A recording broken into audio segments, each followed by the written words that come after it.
এত কিছু সুযোগ থাকতে কেন শিক্ষকতায় আসলেন? আমি কখনোই ভাবি নাই যে আমি স্টুডেন্টদেরকে পড়াবো, এত মানুষের ভালোবাসা পাবো। অভি ভাই বুয়েট থেকে পড়াশোনা করেছেন, দুজনই বুয়েট থেকে পড়াশোনা করেছেন, এত কিছু সুযোগ থাকতে কেন শিক্ষকতায় আসলেন? শিক্ষকতায় আসার পেছনে আসলে অনেক বড় একটা রিজন আছে। আমার ক্ষেত্রে আমি বলবো যে আমার বাবা নিজেও একজন শিক্ষক, উনি প্রাইমারি স্কুলের টিচার। তো শুরু থেকেই এই টিচিং প্রফেশনটা দেখতে দেখতে ছোটোবেলা থেকেই অভ্যস্ত। আর বুয়েটে চান্স পাওয়ার পর থেকে আসলে প্রাইভেট টিউশনি মোটামুটি ভালোই করা হয়েছে। তো সেটার মাধ্যমে আসলে টিচিংটাকে ভালো লাগা তখন থেকেই।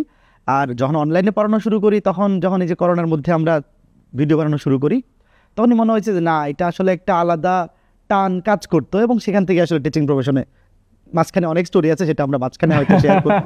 সেখান থেকে আসলে টিচিং প্রফেশনের দিকে আস্তে আস্তে সুইচ করা। রাকিব ভাইয়ের ক্ষেত্রে?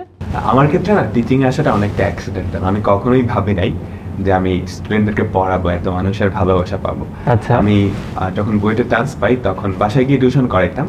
তারপর যখন কোভিড আসে তখন হুট করেই অনলাইনে না চলে আসা হয়।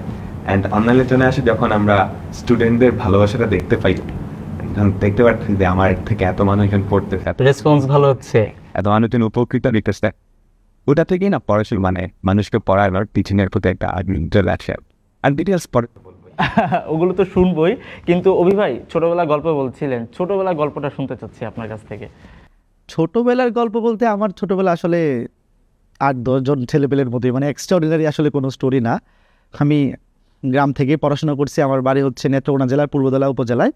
তো ওখানেই আমি বড় হয়েছি এবং আমার স্কুলও ওখান থেকেই পড়াশোনা করা, পূর্বধলা জগৎমণি পাইলট উচ্চ বিদ্যালয় থেকে আমি পড়াশোনা করছি। তো তারপর তো কলেজে ময়মনসিংহে আসা এবং তারপর তো বুয়েটে।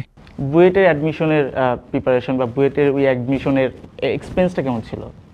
এক্সপিরিয়েন্স বলতে পজিটিভ নেগেটিভ বলতে আসলে এক্সপিরিয়েন্স কোন জিনিসটা বলি, বাট ওই টাইমটা আসলে হেক্টিক একটা, মানে অ্যাডমিশন পিরিয়ডের যে সময়টা মোটামুটি এখন স্টুডেন্ট যারা এক্সপিরিয়েন্স করতেছে আমারও মোটামুটি ওই সেম টাইপেরই।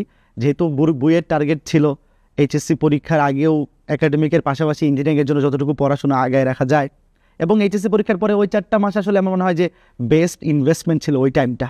যতটা সিরিয়াস ছিলাম ওই টাইমটা, যদি ওই সময় ওইভাবে সিরিয়াসলি পড়াশোনা না করতাম, তাহলে হয়তো আজকে বুয়েট নিজের নামের সাথে এই বুয়েটের যেই একটা ইঞ্জিনিয়ারিং ডিগ্রিটা আমি ক্যারি করি, সেটা হয়তো তখন আসলে পাওয়া হইতো না।